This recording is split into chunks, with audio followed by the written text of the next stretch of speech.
Sprites podcast. Okay,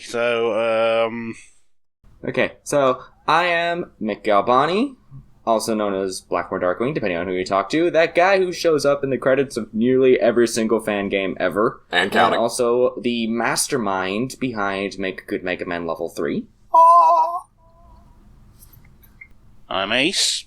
I'm the other mastermind behind Mega Man Level 3, among other things. Double haw. I am Rhythm. I am one of the minor admins on Inc., and I'm scattered throughout some of the fandom. I'm Dracula on Any Chapel, literally everywhere except Inc., where I'm Lambda.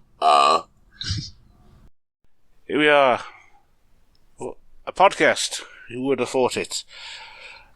Hooray! It is. Every time, it's like, we really should record more podcasts. Every time we do a podcast, it's like, we should record more podcasts, and then it's like, months and months go by. About what? Like, Nothing happens. That's the problem. That is the problem with the fandom, yeah.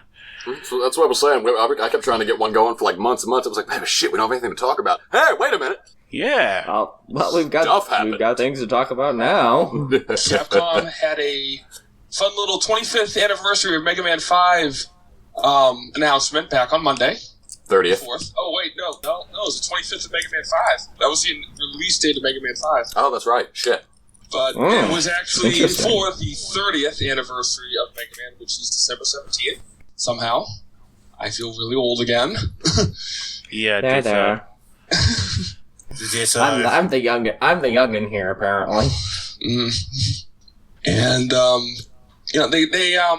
they kind of announced a few things here and there. Just a few. So one of the first things, and kind of important, that they talked about was the fact that they're going to be releasing all of the X games for all the modern consoles, including the Switch, PS4, the Xbox One, and on Steam, it looks like. And I, for one, am very excited because I get to play what is considered the worst games in the series, since I have yet to play X6, X7, or X8. Well, in fairness, X8's not actually that bad. X7 existed. X7? Yeah, wait. What do you mean X7? Capcom did they did the same thing they did with Devil May Cry. They skipped from Devil May Cry 1 and went to 3. They skipped Mega Man X6 and they went from 6 to 8. Obviously. Indeed. I'm still waiting for that prequel game where they explain who the heck this Axel guy is. Some loser. He has to use an actual gun. I know, it's not built in. Hey, spoilers, guys. I haven't played them yet. Oh, for crying out loud, those games have been out for how long now? There's a statute of limitations on this thing. What's next? You're gonna say, hey, don't spoil Gone with the Wind for me. I haven't seen it yet. I know. I mean, I heard Atlanta burns, but that's about it. No, do not spoil Citizen Kane.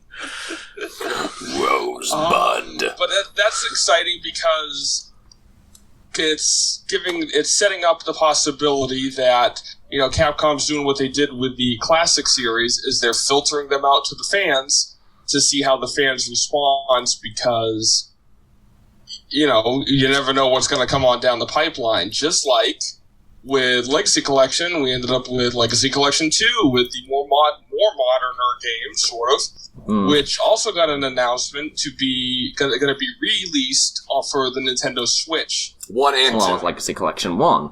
Legacy Collection 1 and 2. Exactly. So all 10 classic games of the numbers that are actually numbered will be portable in your hand on a modern console. Hooray!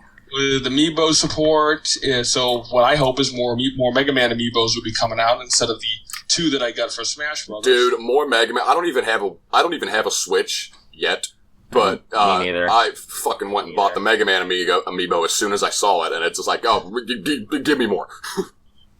Give me more. Yeah, mine's sitting right next to my PC at the moment. Same. He's right. He's right there with my Palutena and my other ones right now. I don't have a Mega Man Amiibo yet. Mine are sitting on a shelf with all the other ones. It's like just release one for everybody. Release one for everybody. That way I could take the Iceman Amiibo and the Roll Amiibo They stop right there. Yes. Yeah. No further. But I mean, that's exciting because they might finally do other ones for the other characters. Old Base, Proto Man, all that fun stuff. Yeah, that'll be fucking awesome. Shit, maybe the pets too. I don't fuck it. It was a good little anniversary show. I think that was it, right? You sure? I don't know. I feel like we're forgetting something. It feels like it's right there at the tip of my brain. Like I know it's important. I just don't remember what. What was it? The number immediately preceding 12 comes to mind. I don't know why. Yeah, like... Am I the only one who watched this? Right. Half-Life 3, that's right. Half-Life 3, yeah. That's right, they announced Half-Life 3. No, 05. Again. That's it, I'm done with the fucking series. I'm done with the fucking series if he comes back. He had a good character arc in that fucking franchise. He had a good death. If he comes back, I'm done. But thankfully, they've actually announced... Yeah, they've actually announced Mega Man 11, and it's not 8-bit. Yay! Oh my god. Oh, finally. The opening montage for that was really clever. They went through the entire series. Everybody points out the wonderful gap between when X-Over was released and now, and it was over a pit of spikes. Spike Pit. Yes. Spike Pit with the Wily Boss theme in the background. They knew what they were doing with that, and then suddenly he teleports away. It's like, okay, 2018, alright, here comes the game tie-in to the stupid cartoon. Holy what is this? Oh my god. John, it's okay. You can say the shit word. That's what Yoku noises are for. If I don't want to be Yoku Man, alright? But, yeah, Mega Man 11. Just him blasting everything, not a remake. I initially thought it was powered up too, to be honest, because of how it looked initially, just because of the background stages and everything, but it's like, no, this is new. And thank goodness for that. Yeah. All new. Everything's new. It was 100% of a shock on my end, personally. Yeah. I mean, I honestly, I can honestly say that I have not been that happily surprised, or even more so, more happy to be proven wrong about something. But I don't say that. I don't say that with the stipulation of like I wasn't going in expecting nothing. It was just okay. Wow, the announcement was definitely not what I was expecting, and was leaps and bounds better than what I was expecting, and the way that they handled it. With the little prequel thing and yada, I was like, okay, there's some meta commentary in here that they're owning up to, and I respect that. So it's like, the announcement was better than expected, the way they handled it was better than expected, it was just, yay. I haven't been that excited. I expected something in there. I had enough faith in Capcom to think, okay, they're putting this much hype into the stream. They have, compared to the last stream, it's like, no, they have to announce something. They're not that stupid as to feed so much hype into it and not have something substantial. Yeah, that was actually my main reason that I guess the best way I could do it is I went in cautiously optimistic. And I think that this is somewhat unrelated as far as franchise, but as far as marketing, definitely related. Because when I first saw the announcements for the stream and how they were handling and that it was going everywhere on all the major sites and boards and whatnot, I was like, okay. Because that reminded me, I don't know if, I don't think you guys would be aware of how this was done as much as me, because you guys aren't in the Castlevania boards the way I am. But when they first made the announcement for Bloodstained, they had, an account was made on the two biggest forums for Castlevania ever on the internet. And each of those accounts, it was the same account on both, that had one post each, and they had the whipper sword thing. On the one side, it was the one half of the image, that was the whip. On the other side, it was the other half of the image, which was the sword. Okay. You have that. The account was named after the guy who made the Castlevania series, IGA, and it was his icon, his picture as an icon. So it's like, okay, something's in the works. people did some digging, and then we found out, okay, well, it's the same person that is one of, like, the big PR managers of the castle of Konami, whatever, of that team, not Konami, but the other team that did it, is the PR manager on their Twitter, and it was just this big network of things that's like, holy shit, this all fucking fits into place. What do we have? And then they came out with the website of Sword or Whip, and then that went on, and people discussed, and then finally it was like, hey, guess what? We're making a Castlevania successor. And it blew the fuck up. It was brilliant marketing, and I'm glad I got to be around for that, because looking at how Capcom handled this, it was just like, oh, please be what I think you are. And it was. You can see the signs. Exactly. Yeah. All the pieces were there, and that's why there was so much fan hype, and that's the way I'm going to describe it. It was fan hype for that Capcom stream from way back from a few months ago, because you had Legacy Collection 2 had just come out, and that weird art showed up in the Mega Man 8 stuff.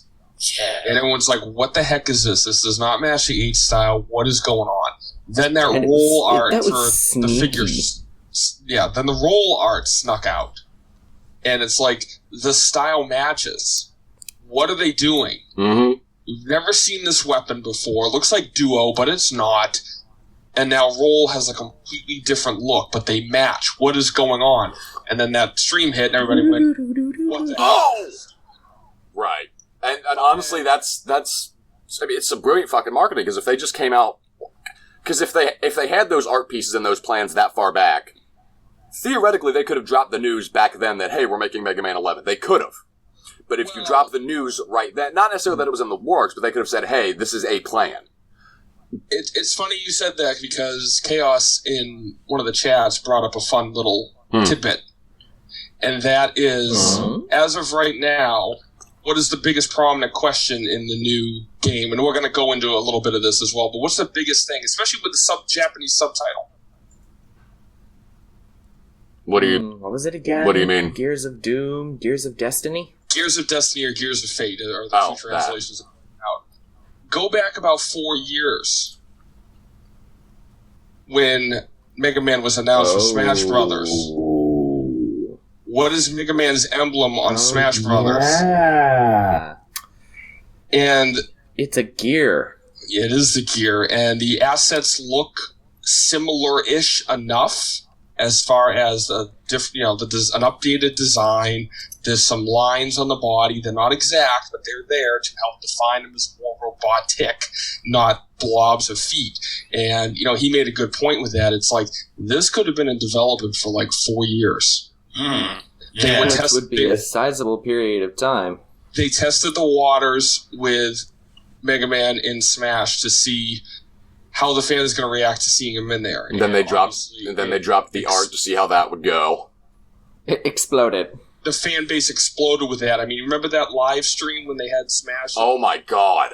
And the guy got the Smash ball, and the commentators were freaking out. The crowd went nuts with that because he used the black hole bomb, and then the 5 of them showed up for the Smash. The thing exploded with that, and he was a great addition. Not to mention the fact that Rush was there. They had art designs for Rush. All the main characters were there. So then there was that. Then they filtered out Legacy Collection and Legacy Collection 2. Ace, if you remember what we talked about with Legacy Collection, why are they doing this again? Why are they just re-releasing the games? They're seeing if there's a want. Or testing the waters in a safe manner. Safe, generally risk-free. It's good business. Yeah, because if they released Legacy Collection and it bombed, it's just like, well, okay, we didn't really waste any time on creating new assets, so nothing was really lost other than however long it took to port the code. Versus... And as much as the criticism of Legacy Collection had because of what it was supposed to be compared to what it really was... And rightly so. But I think that was the point of it. People still got it, and one of the reasons they did this, they're prepping people for the old classic style again. It's gonna be hard. Yes. It's all planned. And we're giving them the benefit of the doubt that they've had this in the works for 4+ years now.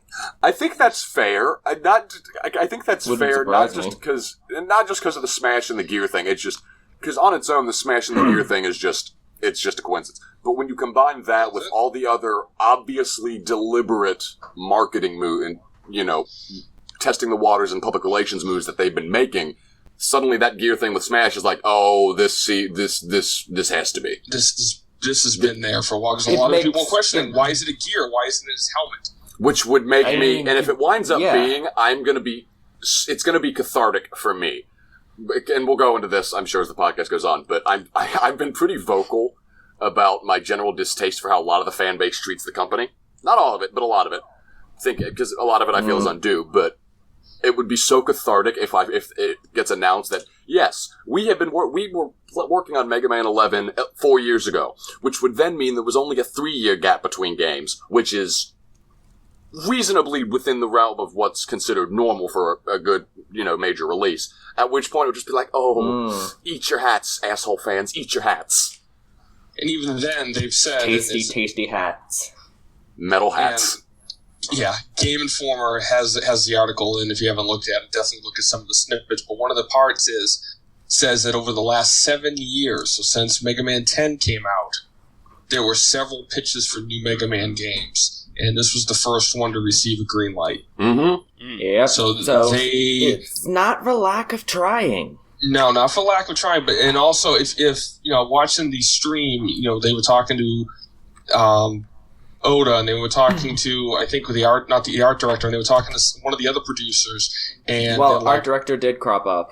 Yeah, the art director was there, but he wasn't the one who was saying things like, "We know the fans want a game. Thank you for being patient with us and understanding." Yeah, that was the producer. We want to do it right. Yes. It's one of those... Yeah, that's the key thing. Yeah, that whole little interview, that particular snippet was the part where I went, I basically went, see, I knew it. I knew there wasn't this crap where they hate their fans and they don't care. I knew it. And here are the people basically saying, no, we love you guys, we just want to do it right. And which is fair, but at the same time, you got to understandable. a little bit more. Oh, no. I totally do. But for me, that was just a confirmation of what I'd always kind of felt. Suspected? I obviously believed, but also kind of felt with how they were handling this and that and the other.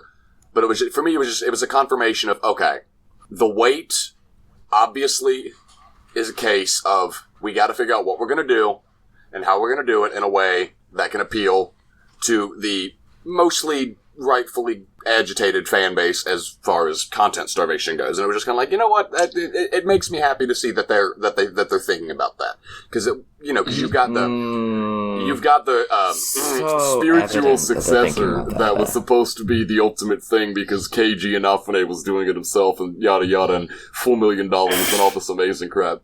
And how did they handle that? They basically handled that with, yeah, here you go.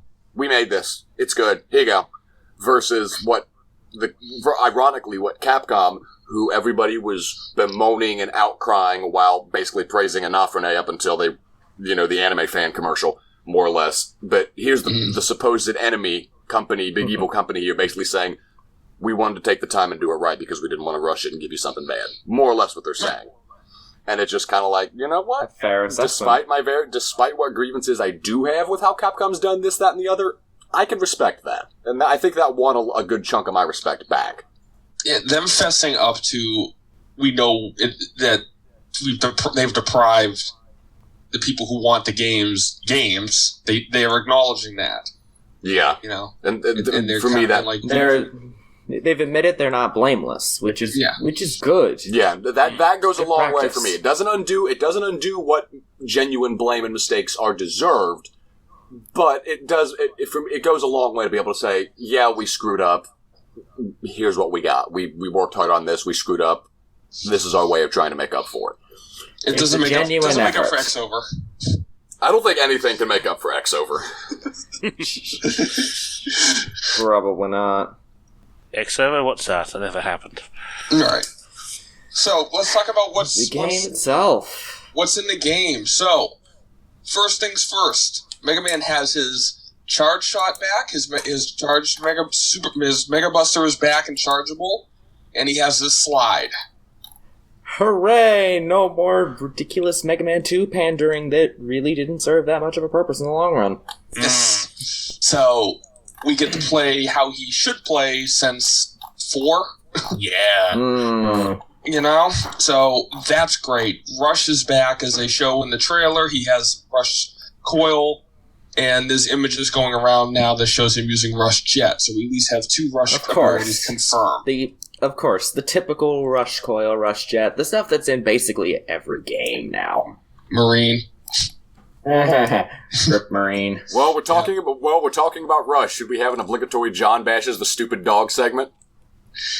He better not suck in this game, I swear. If that damn dog kills me on spikes again, I'm gonna fucking sue Capcom, I swear. Now, they will have to keep some parts accurate. I want Tango back. If they're going all out, I want Tango. Tango was awesome. Cats are better than dogs! They've shown Beat, and Beat's got a new streamlined design, so we know Beat's coming back. We've seen Eddie. And they showed I love the new Eddie. I want Mega Man 5 Beat back. I want Killer Beat back. Deathbird. Yeah, combine that with Tango. Interesting thought. Is Mega Man 5... Actually, shit, John, we should have done this in the theory podcast, but... Game theory is Beat from Mega Man 5. Actually, the bird's from Ninja Gaiden in a robot suit put there by Dr. Robotnik. That hurt on too many levels. Exactly. But I mean, No. It's not too far off.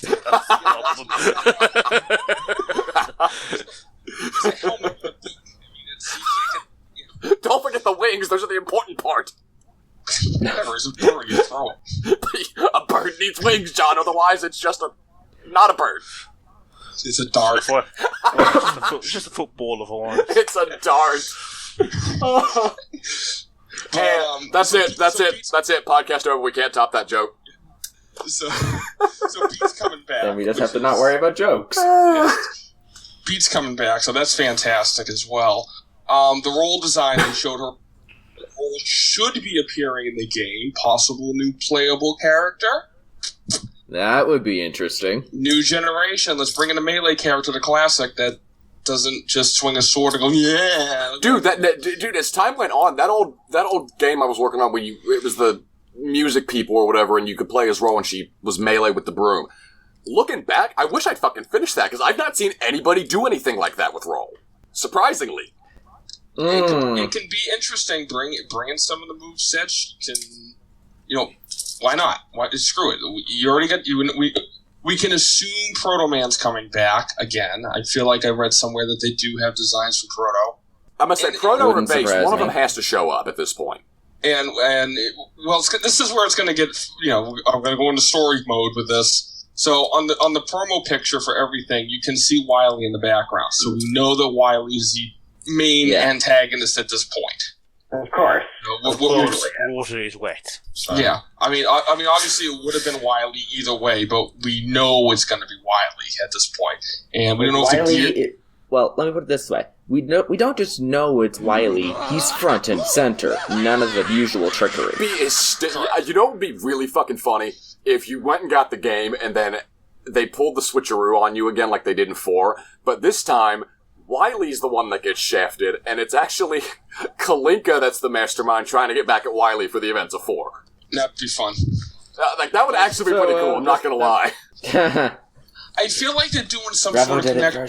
Some sort of connection with 5, though. I mean, again, more theories on this, but they did the podcast, they did the stream on the 25th anniversary of Mega Man 5.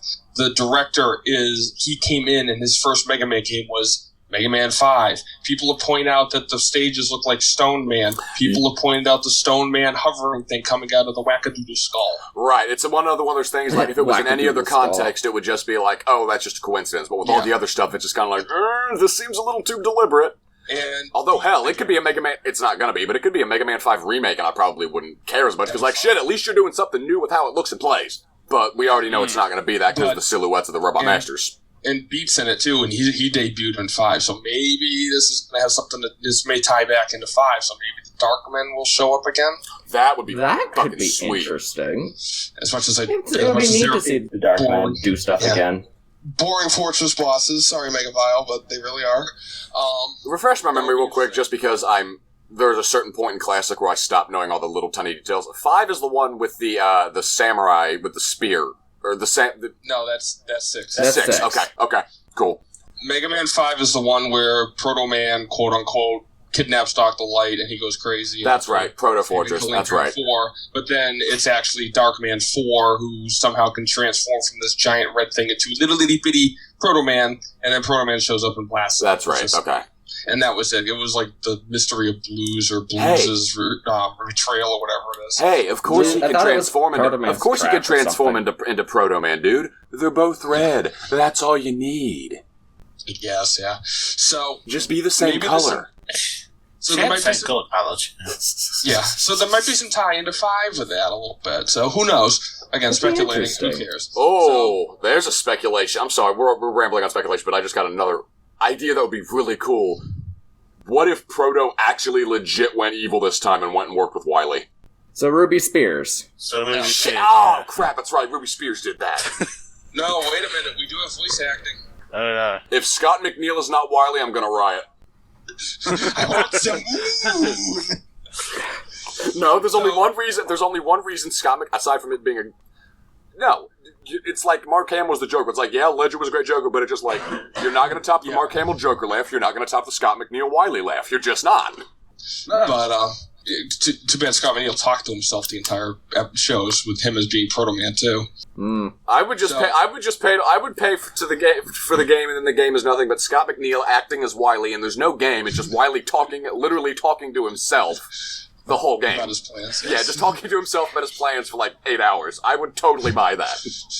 So anyway, since we got on the craziest tangent on that, my point of that is, since we know Wily is the villain, the possibility of Base showing up is there. However, this is where it gets interesting, is if Base shows up, is he going to be working for Wily again, going against the events of Mega Man 10, where he's become an anti-hero? Or is he going to be a playable fighting Wily? Interesting question. And does Wily now have another bot to serve as an in-between from Base to Zero? But before you said Base to Zero, I was going to be like, yeah, he does have another bot, but if he shows up, I'm going to also riot. He doesn't fucking belong in Classic. I'm sorry. He can't have robots work for him. That's just silly. Yes. No, you cannot have Zero. No, Zero does not belong in Classic. But an in-between would be interesting. It would, and that raises another question about what Base is going to be. Because we all know Base's thing is I'm the strongest. I have to defeat Mega Man to prove I'm the strongest. And that's being the strongest is kind of his motivation, which is why he bounces around. But depending on what they do with the story, and this is pure conjecture, I don't think they're going to do it because I know firsthand what a pain in the ass it is to do this, and I'm sure they do too, is writing a Classic to X bridge. I don't think they're going to do it, but in the very unlikely but still possible event they do, that's going to raise a whole lot of questions as to what's going to happen to everybody, really, but how Base is going to go. Because, John, you know where I'm going with this because of my whole theory on Base, but it's just like, if they wind up going that route, you kind of have to give Base some kind of importance, or like he has his own side thing. DLC, it's going to fucking happen. There's going to be DLC. Yes. But of course it's going to be DLC. If the main game is good, I will fucking buy the DLC like it's nothing. But I just hope that he actually gets. I hope he gets the story this time. Not just kind of wedged in like, he shows up and then the ending. Right, which is what I'm saying. Because like, if it winds up being that Base not only shows up as a playable but has his own side story, if they wind up trying to do some kind of, not necessarily a straight bridge between the two franchises, but if they just want to like kind of allude to it, yeah, then it's just kind of like you either have to involve Zero at some point in development, or you have to involve some hypothetical mediator. And if they do that, I really hope they do, because then it'll be like, oh my god, we finally have a fucking mediator between Base and Zero, and we don't have to fucking make them up anymore. It's awesome. So I don't expect them to go that route. I doubt that they will. Especially if they want to keep things going. Yeah, I doubt they will. It's probably just going to be another lighthearted, simple thing. But that's what we're here for: is to overanalyze the crap out of everything. Now. Yeah, I could easily see Mega Man is default. You could unlock either Roll or Proto Man as a second playable, already available. You just got to beat the game once. Like they did in Powered Up. Mm-hmm. You do it a certain way. And then maybe have Base as the DLC, where the story changes, your interaction changes, and there's a whole different story of why Base is fighting. That would be perfect. And actually, that just gave me another thought. If Roll winds up being playable, this makes me think, because if this is presumably set after 11, not after 11, after 10, Right now, we don't have anything else to go off. off. No, I'm just saying, just chronologically. Yeah, no, right. No, well, see, Mega Man 11 actually takes place right after Mega Man 11. Do you know why? Because fucking Quint shows up, and that's why. But Not again. Quint shows up, creates a time loop. It's a problem. But if they wind up doing that, it'll be Rockman Shadow. oh my god. But no, if it winds up being that Roll is playable, my brain goes, okay, if in the event that this chronologically takes place after 10, that makes me go, what brought about the change? What would make Roll, aside from just finally getting to Hammer, what would make Roll, plot-wise, go from house cleaning side chick to, no, I'm gonna whip some ass? Well, what happened to Roll in 10? And what could that have done? Oh, she got sick with the Robo-Enza, so now she's got the Proto-Maverick virus in her. Which makes me, and this is part of the big, stupid, convoluted thing my brain can't help but think about because of how fucking entrenched I am in bridging the series and the lore and the canon and all that. But it's just like, well, stop that. I can't help it. It's fucking voluntary. But it's like, but just the way my head goes, if it winds up being like, okay, if it's like, okay, Robo-Enza's made Roll turn into a badass, and it's kind of like, well, for those of us that know the canon of the later series, we all know what Robo-Enza is basically a prelude to. Basically, Cataclysm Theory offshoot where Roll kills everybody. Which I would actually like to see. She's just thinking, I'm tired of you boys messing everything up. And you know what would be funny, John? If they did that, you could sue them because you had the idea first. Yeah. Oh, God, no. BCD's canon again. Anyways, so... Of course, there's, the cures. What source do we know? We've got the new gameplay. Back to what we know. Gameplay. Gameplay looks solid. I mean, there are some complaints about the animation of the running cycle right now. I don't think that's going to be an issue. They're going to fix it up. We already know they've been fixing yeah, and it's just like the beta artwork for any Mega Man game. It's always awful.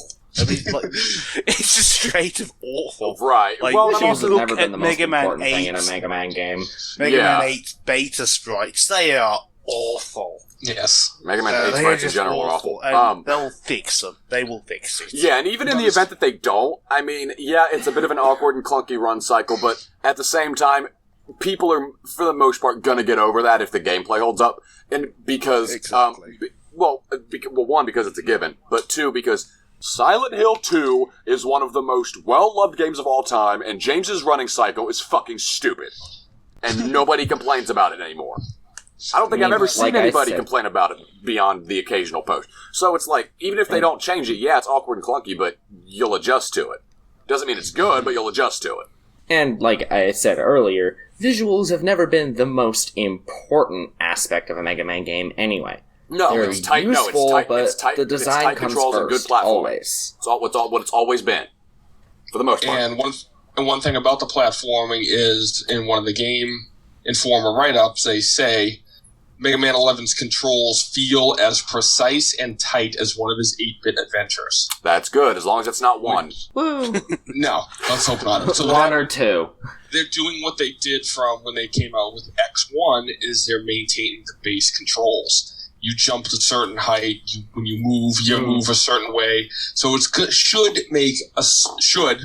We don't know until we actually feel it, but it should make a smooth transition from playing, say, 4 or 5, jumping right into 11. Yeah, it's looking to me. It was looking to me a lot. I'm sorry, Mick. You go ahead. We already know from just reading some interviews and the like that they've played all of the originals, like 1 to 10, the X games. They played them all as prep. They said this. So they've researched this. That's something that they should be doing. Well, really. right, that's what I was... that's coincidence. That's actually what I was about to bring up, is it's like, for me, and this is probably... but this is probably due to some bias on my part, just from having, ripped into X1 and all the other games to get the exact physics, and put them in VZ and yada yada yada. And so I'm sure I have some kind of bias that's making me think this, but at the same time I don't think it's complete, because I'm watching the trailer, and again, it's basically an alpha trailer. Nothing's guaranteed to be final, but what's there, it looks like a bit more like a beta trailer actually. It looks pretty good. We can assume that that's going to be the general look. But it's just like, I did get a lot of vibes that were kind of like, wow, this how that particular thing looks like it feels like it's going to go or move or whatever. I'm getting a bit of an X1 vibe from it, and specifically X1 for that same reason of making that transition from what people are used to into something new. Which for me, it's just like if they wind up doing so, if they're using like X1 as pointers for that, then I've got nothing but good hopes because X1 is one of the so tight. X1 is one of those games that I can safely say is near perfect for the most part, and not feel like I'm fanboying when I say it, just because of how it was like. You know, it's just like you take all the... well, with X2 and X3, they rushed the hell out of them. And they learned from that, and X4 came out to be pretty good. And then X5 was, decent. But, you know, there was a lot of conflict between what Inafune wanted and what they wanted. And then X6 happened, and it was rushed again. Then X7 would happen, and we don't talk about X7. And X8 was kind of like, oh, okay, we're getting back to good shit. And then blah. But, you know, with X1, it was just kind of like, okay, let's take all of the basic shit. You're a blue guy. You can't duck. You shoot, but you can't shoot up. And you jump. You can control your jump. Pretty tight controls. But this time we've added 2 new things. Slopes and, well, yeah, I'd say 3, counting the dash. But no, you had the slide. But you couldn't slide into a jump and it would affect the jump, but that's a minor thing. But just like you had the slopes and you had the wall jumping, which inherently changed how every single thing you could possibly do worked. And... Yep. That's and if they're using, you know, if they're going through playing all the old ones, I feel like that's going to be, hopefully, the route they take again. Just because, you know, if you do it that way, then it's like, okay, you've made the transition from the second dimension to the third dimension, and you did it really well. Because they tried it before with X7, and that didn't go well, which is why when X8 came around, they just went back to the basics. And even that was a little bit... And sort of the hope is that since they're bringing back the slide, is that the platforming will be adjusted to it again, like it was in 3. Yeah. Where the slide was the new mechanic and the stages evolved around the slide, where you had to use it in new ways, and it opened up the platforming at challenges that much more. Not just platforming. Enemy encounter. I mean, it opened up everything. Enemy encounters, everything. It wasn't just a go under the low block move. It was an evasion move. It was a move quicker move. You know, it was all of that. Freaking useful. Yeah, yes. which is what it should be. You know, something useful as a gameplay mechanic should not just have one single fucking use. You should be able to use it in a whole bunch of different situations, and it can do so many different things. That's why X1 is so goddamn good. But that's something that actually had me that I can't say I'm expecting, not necessarily expecting, but I didn't necessarily see.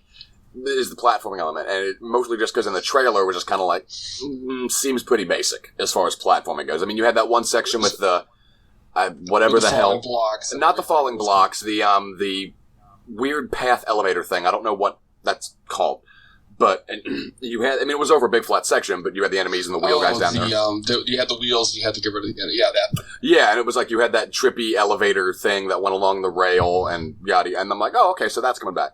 And it's like that was really the only like platforming thing I saw. Aside, well, there was that, and there was the thing where you shoot and you destroy the blocks, but it didn't seem like that did anything other than just destroy the blocks. Like it didn't drop other blocks down or drop enemies down. But it was just like all I really saw of like platforming. I'm doing air quotes with my fingers right now, but was that elevator thing. So just kind of like, I'm not. Yeah. I don't see anything in this trailer that tells me there's going to be the tight platforming. But again, this is the first trailer.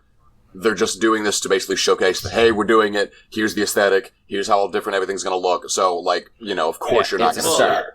Yeah, so it's a trailer. You want just the action bits. Yeah, so of course you're not going to show, if they even haven't made yet. So of course I'm sure they do, but of course you're not going to show the tight, major, you know, platforming bits, because that's, in a sense, a spoiler, because what else can you spoil in Mega Man? Dr. Wily's evil! I mean, you could... Mega Man 4, that's about it. Mr. X is Wily! Sorry, guys, in case you haven't played Mega Man 4, Mr. X is Wily. That's 6. That's 6, man. I told you I don't have... Gabe's right. I told you all 10 minutes ago. I did not have the cleanest knowledge of the order of what happens in what fucking classic game, because there's too goddamn many of them. There's too many of them, and they all look the same. As shown by the fact that we're out. You see, at least the X series had 3 games on the SNES that was 16-bit. You had 3 games on the PlayStation that were updated and shiny and shit. Then you had whatever the fuck X7 was, and then you had X8. So at least with the X series, I can tell the goddamn difference. So a new thing that's coming into the game, and this is in one of the articles, so it's not exactly spoiler, but it's something to talk about, is they discuss switching weapons. Yes. And instead of... In the traditional sense of originally starting from 1 onward, you could pause the game and go into your weapons menu and change the weapons. Starting in, I think 8 is when this started, but it could have been 7, and it was an 8, and then it wasn't a 9, and then it showed up again in 10. The quick switch? Oh, yes, the shoulder buttons, that was 7. That was X, actually. Okay, X. You could hit the shoulder buttons, and you would actually be able to cycle through your weapons, which was neat, but you had no particular order. What they are doing now for Mega Man 11 is you're going to be able to do a hot swap with a flick of the right analog stick on your controller. Which is a pretty modern way of doing it, I've got to admit. That's insane. I love that idea. And so they're bringing in a weapons wheel, and if you've played BioShock or any of that, you know how that mechanic works, and it's real easy to figure out. Because like, you just hold it, and it should bring the wheel up, and you'll be able to pick your weapon. Like, just on and then eventually you're going to be able to do it on the flick. Hold on, I'm checking real quick. Give me 1 second. Yes, quick switching was a thing in 7. Yeah. Okay. So it wasn't 7, but this is even going to be quicker in that. So that's going to change how you use the master weapons. There was a little comment they added onto that, though. They did say something about you comboing weapons. Which means projectiles won't just disappear whenever you switch weapon. Wait, I didn't catch. I actually didn't catch this. Did they confirm that they're doing that? This was recent. It says, which makes swapping your favorite weapons much quicker and might even allow players to string together Robot Master attacks like a combo. Yeah. Oh, okay. That just tells me... I don't know, man. The way that they phrase that tells me that you can basically fire the ice ball, switch real quick, and then shoot the fireball right after. But yes. I got excited for a second because I'm thinking, like, wait, what if... Because I'm thinking, like, what if I, like, shoot the ice ball and then hit it with a fireball and then it melts and turns into something new? Oh, you're talking actual combo, not like that. Right. Which is why I was like, "Wait a minute, what?" I mean, because that would be awesome. There's nothing saying they can't do that. I can dream, man. So now even having weapons on the screen at the same time, that's still that's pretty good. Yeah. And it looks like they're pulling what they had with Mega Man 8, where you're going to be able to have the weapon on a quick switch because. In the trailer, Mega Man doesn't switch colors or anything, and he's able to summon Rush.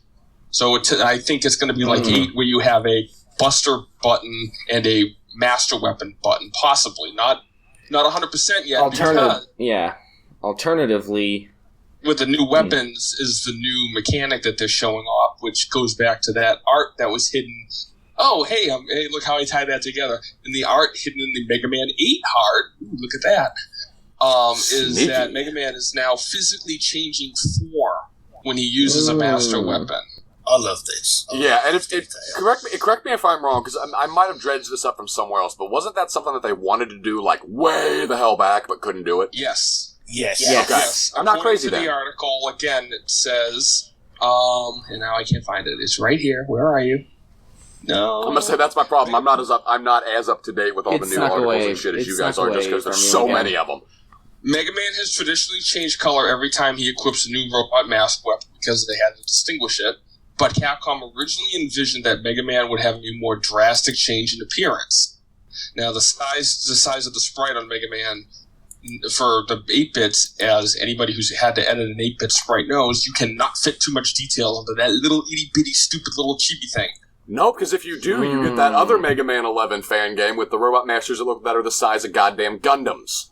Yes, I love the Gundam Masters. So this is an interesting thing. I will say they look cool, just not in classic. They're bringing back a concept that they are claiming that they have wanted to do probably from the beginning, and they just physically couldn't. And then by the time they hit 7 and 8, at that time it was already established. We've already done 6 games like this. But and honestly, I don't think there's any reason not to believe them when they say that, because it seems like it lines up with it pretty feasibly lines up. It's a mechanic from Battle Network. In the BN series. Yep, the style changes. With the style changes and the form changes that EXE is able to do. This is new to me, but I hate that series, so... That's fine, but he has the ability, once you get enough attacks or something, he physically changes form, because he is Data. So he can shift his form, and it makes these attacks more powerful. This is almost like a little nod to that. So they really are doing their homework with this. I can see it. That and what they're doing with it just looks cool. Similar. I mean, it's very similar in that sense to the double soul and the cross system from Battle Network 4 to 6. Yep. I didn't get that far, so. I'm on the Chrono X team. I'm required to know some of this stuff. Yes. So it's an interesting change. We've only seen one master weapon, so we don't know how the other changes are. We do know that we know of a second weapon out there. It's a jackhammer. That's pretty sweet. Jackhammer punch, which apparently has an air dash with it. Ooh. Yeah.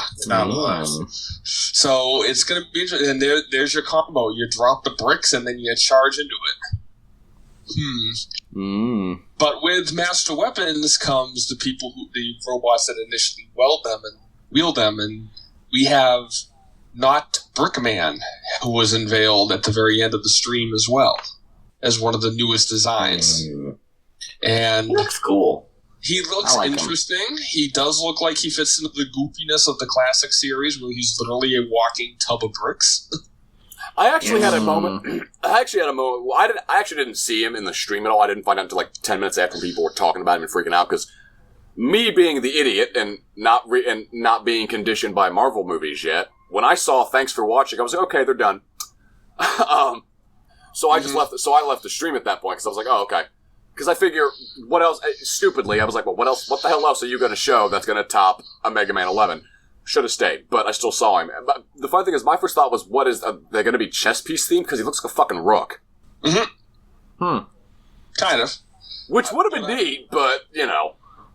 What I've gotten from that, the only thing I can see is I'm very happy with his victory pose, is I can see an attack for him where I've said this in chats, but he ducks his head into his body because it looks like it fits perfectly. And he's going to do some sort of like a barrel attack, or that he's going to stomp up and down or something. Cause like an armored armadillo bounce thing, or possibly. So or Hardman. Staying with classics. Would benefit from the arcade games, that sort of thing. Yeah. So I mean, he looks interesting, and we did have people were able to enhance the picture. We do have some silhouettes of some of the other robot masters. And man. Dude, that big one on the end with the weird-ass arms, I cannot wait to see what he looks like. And he's definitely going to be the Frostman of the group, where he's big and goofy looking, with big arms. Those designs are going to be such a thing, because it's just like, well, okay, everything we thought about tradition, it's entirely possible that everything we thought about traditional RM design has just been thrown out the window. I honestly can see that happening, just because, you know, with the art style change, you know, Mega Man's more realistically lanky, but just, well, lanky as far as classic is concerned, but yes, that's only because of the comparison. You remove the comparison, he's just a little bit more realistically proportioned, anatomically, but it's just like, if he's taller and lankier and got the puberty chip installed or whatever, that opens the door to everybody, and it's just like, well, if you open the door to everybody, the RMs already have had crazy, wacky designs, despite staying pretty consistently, little blocky dude for 20 years. Dude, you could have, like, you get into Pokemon territory, like, you could have a robot master that's a popsicle with feet, and it's like, okay. I sense I've gone too far. The possibilities are insane. The art director, I guess, has done work with Battle Network again. Yes, Ishihara. I've seen some of his work, and I've seen Battle Network designs. Those things are nuts. So we very much may see classic kind of start to drift into the little bit of wackiness that is. That's common in Battle Network. Because from what we can see from the silhouettes, there's 4 distinctive ones that can be made out, and you have this weird tall dude on the right that looks like a fire ant. That was on the left. He's on the left. Well, I'm looking the other way. Okay, he's on our left. We have a tall dude that looks like a fire ant. I think he's on fire, but it could be anything. We don't know. You can easily see the brick guy. You got next to him. You got Sonic, the spiky one. so we may have a speedster again. And then you got the big bubble dude on the right, who may be the water arm. Well, we could be completely wrong. We don't know. All we know is there's a brick and at least a jackhammer. Yep. So after that, That's not a lot to go on. no, it's not. So it's going to be very interesting when they reveal more of these designs, because it's going to be. They look like they might be fun. Yeah, like, we can gather if we dig around a little more that there's a fire bot running around, but that It's doesn't hard exactly to say. say a lot. No, we know there's going to be a brick, and we know there's going to be a digging bot because of the stages that were shown, or at least one of the stages it looks like a quarry. So we know that's going to happen. Well, Either a quarry or a mine. I'm talking about other screenshots that were in the Game Informer thing. You mean the one of the at the summer camp that has the flames chasing him? Yeah, that one. Yeah, that could be interesting. Like, that's very Burner Man, actually. Yeah, very Burner Man. So we may have Burner Man 2.0. We may. Good, we get to push him onto the spikes again. Oh boy! Another new mechanic that we saw at the very end of the trailer, and this is where a lot of the mystery and the title and everything seems to be coming to fruition, is something I've dubbed the Hyper Buster, but who the hell knows what the hell they're calling it. I'm calling it Overcharge. Okay, it's an overcharge shot, absolutely. This is how you know I've played too much Doom. I'm just calling it the big fucking gun. Yes. It BFG, perfect. has the same tendencies as a screen wipe, but after he uses it, a gauge appears above him that starts refilling, which matches a gauge that's also on the HUD that's above the gears. And after he shoots this thing and the title appears on the trailer, watch the HUD because the gears are spinning. Actually, I didn't notice that. Look over the trailer a little more, and some of the things I noticed in that. First, when he launched the big burst, the enemy didn't actually react right away. It didn't react until after he fired a shot. That's why I'm calling it an overcharge, because what I saw, digging through the trailer a little, is that it kind of reminded me of, and Lamb can correct me if I'm wrong on any of my details here, it kind of reminded me of the X drive from the Hermes armor in X8. At least I think that let you use charge shots more frequently. I believe so. I noticed Mega Man appeared to have fired 2 charge shots in a row, which is abnormal. Very abnormal. Additionally, but he has a cooldown period, which is interesting at the end. I'm not sure if that's a cooldown period, because what I'm assuming the function is, myself, is that while it's active, you just fire charge shots. And that would also handily explain the little gauge thing. Why it's filling up, that's your timer, okay. Yeah, and the gears that's are running. My theory. That then raises the question. Then this goes back to the playing all the games and getting inspiration shit. What if they're bringing back? It's possible because this. I mean, we didn't see enough, and it's all still conjecture. But what if they're bringing back the throw charge shot A into charge shot B and get charge shot C from X3, I think, or X2? X2. It's possible. Because then the timer, I feel, would make a little bit more sense.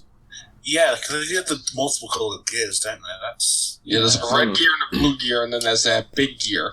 And it's interesting, again, watching the trailer, that large center gear that's in the HUD, that changes color. It's either transparent or it's solid. Actually, there were 3 variations of it, actually. Okay. There was the transparent one, yep, the solid one, and when you actually see him fighting the Picket Dozer mini-boss, that's my nickname for it, it's solid and flashing. So it's active. So my theory, I'm thinking that when it's doing the flashy thing, that's when you can actually activate it and do stuff. Because it was flashing before he used it. Yeah, I can think of used it, and we had the spinning gears. Yeah, I can think of 2 ways. Yeah, I can think of 2 ways that makes that works. It's either transparent means you can't use it at this time, Solid means, okay, you can use it. And flashing means, okay, it's not going to go up anymore, you can use it now. Or transparent is there's no charge. Solid is there's some charge, and flashing is it's full charge. Or flashing is the player was holding the button down as a charge shot and had to unleash it at that point. That too. That's what the flashing is. Because possibilities. There are gear pickups. Yeah. During the trailer, like when he uses Rush to go get an E-tank, on the right-hand side, there's a gear pickup. Which is probably what charges the gauge. That then raises the gauge. So now we have multiple pickups. We have health energy, weapon energy, bolts, and now these possible gear energy. That makes me wonder if they have to introduce an entire new pickup to charge it or whatever. I almost feel like you would be able to charge the special weapons or do something like that aforementioned possible actually combining them thing. We already know special weapons. We already know at least the brick weapon has a charged function. But exactly, and that's what I'm saying. It's just like we already know one has it, and the fact that they have to introduce an entirely new pickup for it means that it cannot be just relegated to the Mega Buster. Because the bus Giga Crash? Possibly. Because, we're all veterans here. We all know that the Mega Buster is the most OP weapon. It's, So why would you introduce... Solar energy.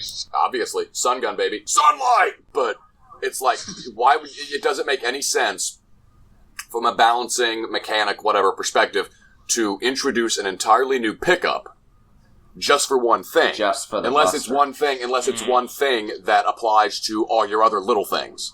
So here's a fun thing on what they learned from Game Informer. Mega Man 11 features an entirely new gameplay mechanic, buzzword that you just said, Lamb, that will impact Mega Man's moment-to-moment action.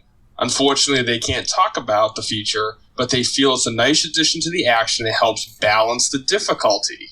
The gear icons featured under Mega Man's health hint at this new mechanic. So it's obviously meant to be something to make... That's what makes me think there's going to be some kind of the weapon combination thing. And this is, again, it's all conjecture, but I'm figuring if there's 3 gears, what if the 2 little gears are Weapon A and Weapon B, and the big gear is what they make? Maybe. Possible. Very possible. Because there is another screenshot, and this is a 2-for screenshot, that the release is multiple directions. It looks like an ice weapon. We don't know. It's a still frame. But Mega Man's white, and it's a directional shot. It has like 3 or 4 different directions of this. So maybe it is a charge version. Maybe it's a combination weapon altogether.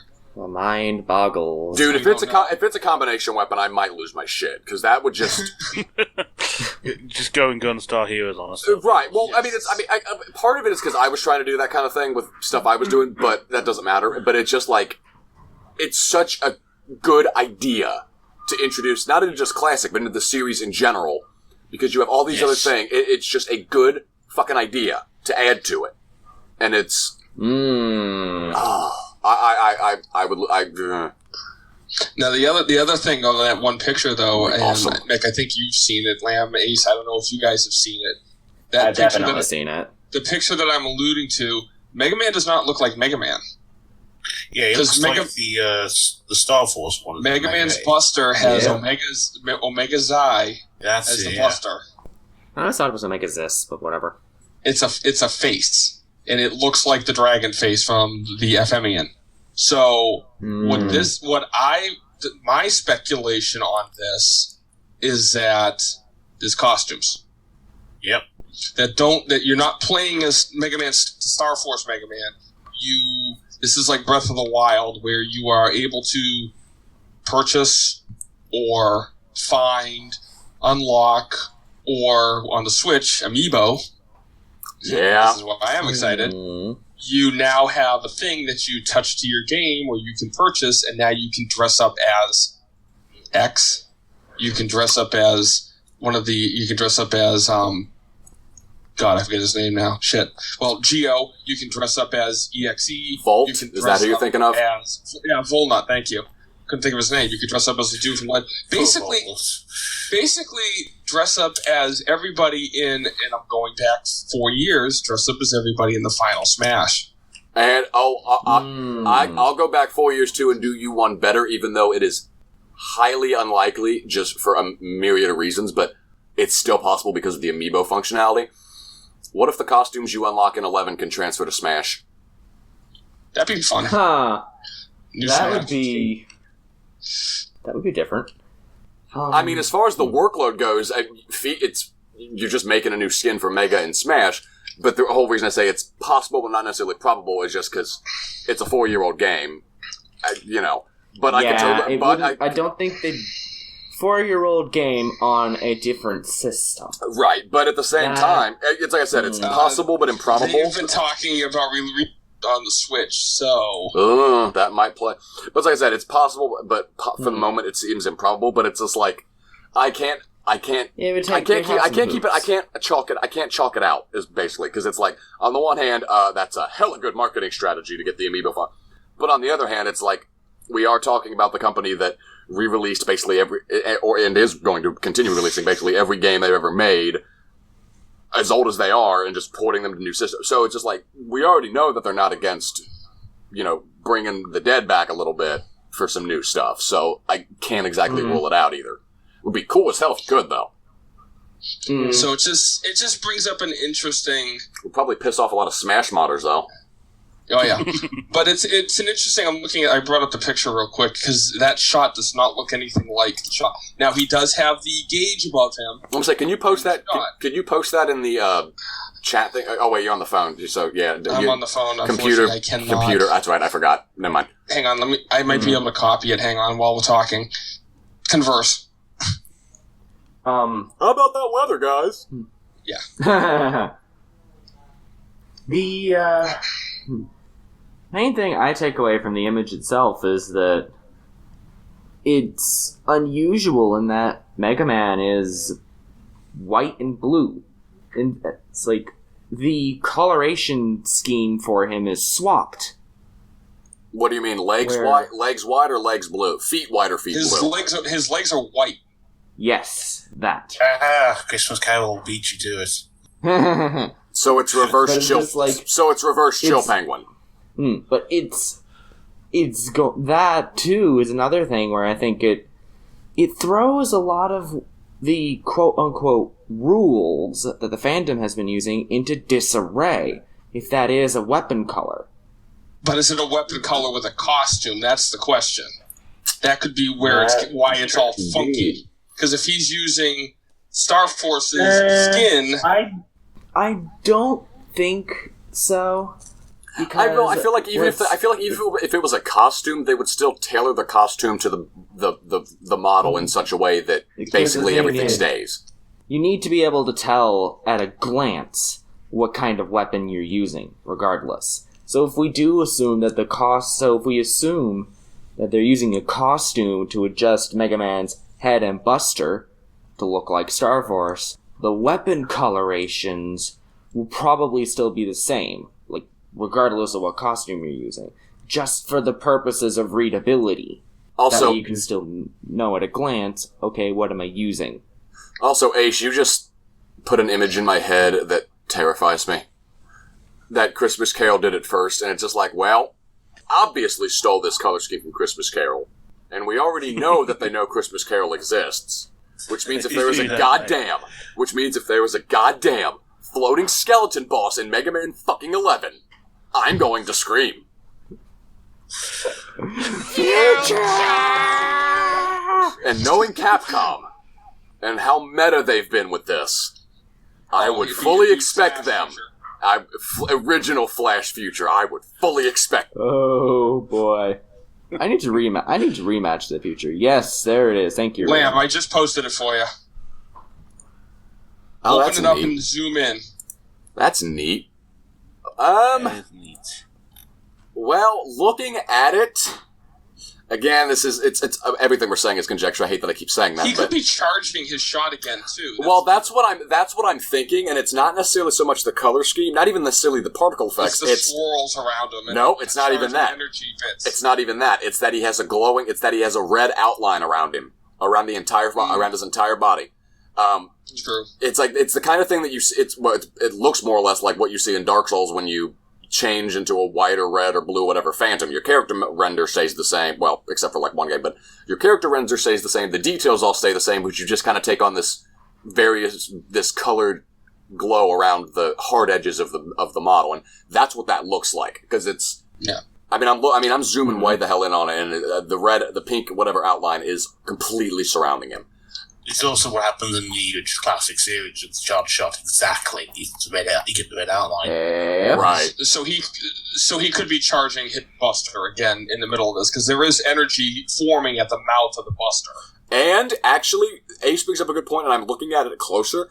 I'm actually pretty sure that's exactly what he's doing because if memory serves, one of the frames for the charging in Classic was you had the red outline, the white hands, feet, head, and the interior of the body was dark or black. And if you look, and I'm trying to look through, if you look through the wispy parts that are overlaying his body, it's very dark underneath, and it's slightly blue, but that could just be the additive blending. But it looks JPEG, so. Yeah, but it looks, again, this is why you ask a dev these questions, I'm going to think about everything, but that looks to me very much like like it's just a reference to the classic charging frames, because the inside's dark, the feet and the underwear and shit are white, and he's got the red outline. That, I can't think of much anything else that would be. But say that doesn't look like Star Force Mega Man, Lamb. Oh, no, it totally does, but he's got the visor, he's got the ear doodles, and his hand. The ear doodles. Monster head. The ear doodles.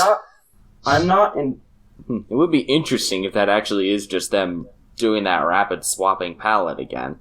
Although I don't think that's the case, because we have seen him doing plenty of charging in the trailer, and... Yeah, that seems... That wasn't the case in there. I figure if it was that, we would see some kind of, transition in color, but this is too deliberately done. Yeah, they made this image for a specific reason.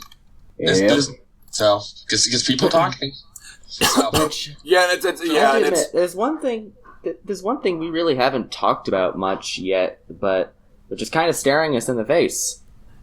We've mentioned it once, but it's not 8-bit. I feel it's kind of important enough to reiterate. Yeah, I figured we were going to save the discussion of the fan base and how it reacts to X and Y is the last bit, because that's probably going to be the most intensive bit.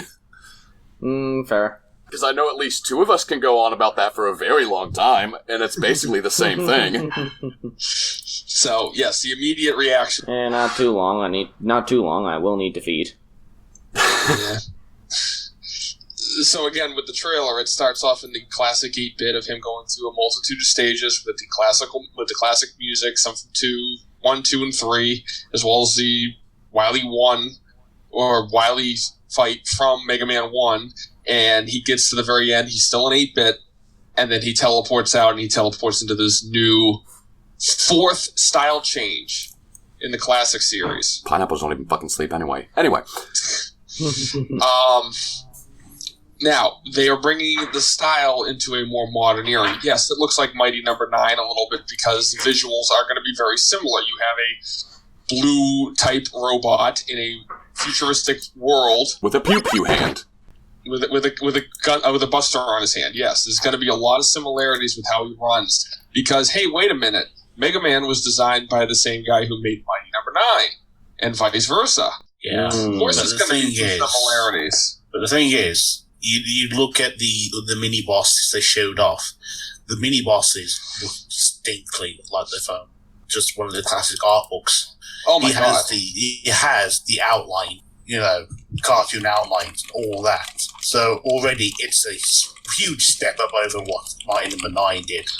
I comparison to Mighty Number 9 are just frankly unfair. Correct. But there is a clamor and there is rumblings amongst the people who are seeing it who are not happy with deviation from a pixelated style. And the prominent question to that is why?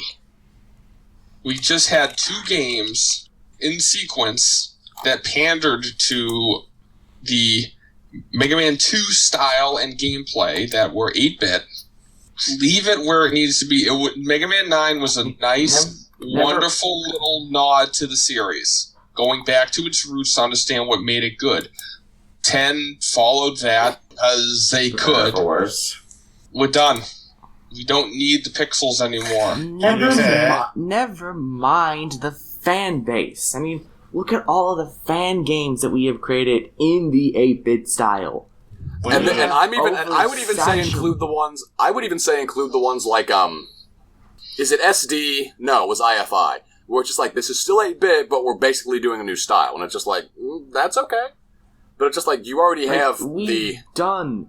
Oh, let me pull up the Flash's big fucking list to show off how many damn fan games exist that are reusing these graphics over and over and over. It's just like, we got enough of that. It's like, we have oversaturated the 8-bit market. If Capcom doing another 8-bit Mega Man fan game, that is nothing special. We can do that easily. That would just be lazy on Capcom's part. No. You mean like releasing a glorified emulator and selling it for full price? Oh shit, did I say that out loud? Like, what we have now is Capcom using the manpower and the resources of a game company. The kind of stuff that we, as fans, would be really hard-pressed in order to put together ourselves. Not impossible, but it would be an arduous task. And we've seen how many cancellations come up in our fandom. This is where the series should have gone after 8. Yes. This was the next step. After the graphics from Mega Man 8 on the PlayStation and Saturn, the evolution should have continued. To this, instead of just falling back to 8-bit. Yeah, even if it did have to wait until the Wii era with the PS3 when 9 was released and in conjunction with Inti. And some of that was because probably they had the partnership with Inti that did the graphics and a lot of it. And that's no fault. There's nothing wrong with what they did, but it became reliant on it. And it was like this and it's obvious. There's a pandering to the nostalgia, and that's fine. But there's a point. Not again. Not for a new game where they're trying to resurrect the series. And this is get more fans. Yes, this is the right way to do it. If they did another pixeled game, they're going to turn people off because how is this game any different than any of the 6 other ones that you just? Well, it's not even. Well, it's that, but it extends even farther than that. Which is why I fucking applaud them for how well they've handled the marketing and whatnot of this. Because it's aside from the strategic value, because it's like we also have the indie market, which is, for better or worse, pretty oversaturated with retro-inspired, most of the time pseudo 8-bit, and they just use the fucking name as a buzzword to get fucking attention. But that's a whole other thing I could spend 2 hours ranting about. That's not the point. No, right. But you get instances where it's like, Shovel Knight, where it's done well, and yada yada, but it's just like, not even looking at the aspect of, you've released a Legacy Collection, which is just a bunch of 8-bit stuff. The market itself, because the indie market is booming, and the indie market has a ton of indie retro pixel graphics, and it's like, the Mega Man market is oversaturated for, but the market itself, for the most part, is doubly oversaturated because you've got these two different facets that are basically doing the same thing. And it's like, you do a pixel game, who are you going to appeal to? You're going to appeal to the fans that love it. You're not going to appeal to new people, because new people are going to go, this just looks like all those indie titles that exist, and those are all crap, so I'm not going to buy. You lose it that way. You do it the way that they're doing it, and it's just like, hey, veterans, you know that thing you love? We gave it a makeover. Looks pretty goddamn sweet. Hey, new people. And it's like, hey, new people, you want to get into this cool thing we've been doing for 30 years that's got some pretty awesome shit in it? We understand you might not. It's like, we understand you might be a little put off by the pixel graphics and might not be used to it, yada yada. Maybe you're not old enough to, whatever. But here's basically the same thing, presumably, with more modern graphics. Give this a shot if you like it. Hey, we got 30 years of other stuff. It's, this is how you do it. An intelligent business decision. They had every reason to go for something new, and good on them for doing it. Mm-hmm. Absolutely. Yeah, absolutely. And we have to acknowledge as fans, this is not going to be perfect. No, this is a big aspect for us. Is that it is we have to acknowledge and get over the fact that it isn't going to be 100% perfect, smooth, clean. This is how it has to look, kind of thing. It's not anything. This is, for lack of better terms, it's a major jump from where the series was. We just went from, if you go through the 4 eras, we just went from 32-bit sprites to full-on 3D graphics. It's a huge jump. Mega Man Classic has bypassed the awkward polygons of the 90s. With long pointy noses and polygons the size of cats. Yep, and we've also seen, we could see it just from the game, comparing the Game Informer article to the trailer, that they are still tweaking the art assets to make it look better. Yeah, that's why I said you do not worry about the graphics. They will fix. And again, and not to mention, it's like the only time graphics matter is if they're so atrociously abysmal that it actively impedes your immersion and ability to play the game. Mega Man DOS comes to mind, but this isn't that. As I've said previously, the graphics aren't the most important aspect of Mega Man. It's the gameplay. That should always be what comes first. Yep. It's the story. And additionally, on a similar subject of not going to be perfect, the team. This isn't just all people who've worked with Mega Man before. Some of them are veterans, yes, but there's also people who are veterans in game design but have never touched a Mega Man before. And then there's just people who are brand new. And this is honestly how it should be done. Oh, definitely. Bring in some new blood. Exactly, because you get the veterans. Ideas. Yeah, you get the veterans to set the baseline. You have the industry veterans, but not necessarily the series veterans, that can go, okay, we know how this song and dance goes, but we've got expertise in other areas. So we've got your baseline. It's like we've got your baseline. Here's some of our ideas as to how we might be able to improve that baseline and use what it already has and does well and make it even better. And you get the new people who are just, holy shit, this is awesome. What about this? And boom, it all comes together, and you have your fucking day-long meetings in one big room with a big table, and you come out with some great goddamn ideas. And it circles back to, we can do this, but does it still feel like classic? And then it circles back to the veterans who have done this. And exactly. You have that cycle, that ongoing cycle that basically, assuming you've got people that are competent, which they seem to, of course. But that cycle keeps it from stagnating, and that's what, you get part of what happened with Mighty Number 9. It's like, we've got a team of just the veterans of the series. And just like, well, you had a big team of the same note. It stagnated. Nobody had any new ideas because they were all 30 years of doing the same thing. And it does help that we know already that they played through the past games in preparation.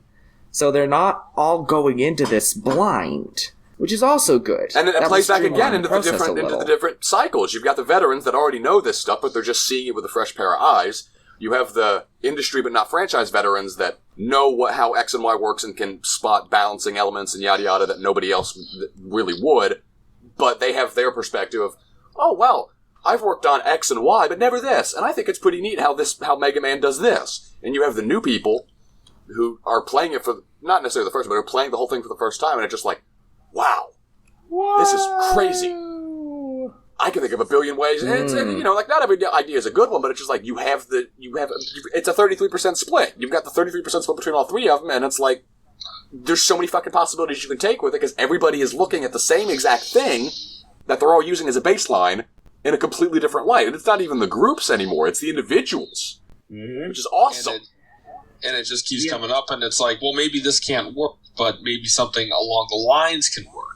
I mean, now we, again, going back to one of the new features that we now have a weapons wheel compared to the switching buttons on the shoulders, which was also a new feature at one time because they expanded upon the base of let's pause the game in the action. That's my only gripe about the weapon switching. It means I can't be a cheap ass and spam the thunder weapon. And then the other thing about the fact that we've got a new team is point blank, there's going to be a teething process with this whole thing. Yes. Like, those of us who are expecting them to get it perfect on the first try, don't. That is, I'm going to be blunt with y'all, that's a stupid expectation.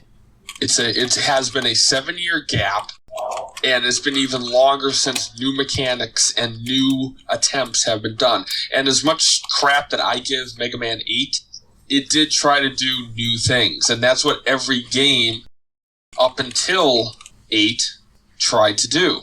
Yeah. With 3... One of them had some vague innovation to them. You could go through the whole series. 1, define the base. 2, set it up to be a little better and introduced, a few other... 2 had the 8 robot masters. 3 added the slide. Yeah, the slide. 4 had the charge shot. 5 had... Beat. 5 existed. 5 existed. 6 showed up with the adapter concept. 7 improved the adapter concept. And also tried to do a 4-4 RM split. And do the 4-4 split and introduce the quick switch. 8 introduced the Mega Ball, so you had a different utility weapon. And swimming. And a whole bunch of other stuff. And anime cutscenes. Gameplay style. Anime cutscenes? Is this prom night? And Dr. Wowie and all that stuff. What did 9 bring to the table? Nothing, because they went backwards. What did 10 bring to the table? Even Mega Man and Mega Man and Base. No, hold on. 10 brought something to the table. 10 brought easy mode, which put platforms over pits for you. What a great addition. Well, that is something. And that is going to be in 11, actually. Also, Mega Man and Base. Yeah, but in 11 it makes sense because they're trying to draw in that new crowd who might not be acclimated to that level of tight, punishing platform. So that with 11 it makes sense. And Mega Man and Base, introduced a new playable, but that game was Mega Man and Base. lackluster at best. Set of issues. But again, anything after 8 at this point was just they didn't really try anything because then they got scared. Mm-hmm. They were focusing on the other series and everything. Where could they go from? They kind of boxed themselves in by the time they hit 7. Yeah. Once they introduced the Super Adapter, which combined, the Jet Adapter from 6 and the Mega Arm from, the Mega Man 5 on the Game Boy, where are they going to go from there? Well, that actually doesn't. I was gonna say, since they're working on all the other series at the time, I don't necessarily think they boxed themselves in with Classic so much as had too many eggs in too many baskets, but but I actually have to rescind that because that's actually self-defeating, because if you're working on all these other things that are different, then you should be able to come up with new ideas based on what you do. So, but yeah, you are right. They did kind of box themselves in. So that's why this gear mechanic is going to be interesting. You almost got to look at 11 as a new start to... Mega Man 1. It's Mega Man 1. I mean, we don't want another Mega Man, but it's starting over the series again. It's Mega Man 1, but 2 1s. Yeah, 2 1s. It's 1v1. 2 times the 1s for 2 times the hopefully actually solid game design. This summer, actually more like this fall, Mega Man 1v1. Does that beat my birds of dart thing? No. Maybe. No. Okay, fine. So, I mean, you got to take this as we're going back into the pool after sitting in the hot tub for 7 years. You got to get reacclimated to it again. So it's going to be a thing, and it's not like this is the only game they have stated. We have more designs. We have more to come. Yep. They want to succeed as much as we do because they want to do more with the series. Yep. That's exactly it. As I said, it's a teething process. They're not going to get it perfect on their first try.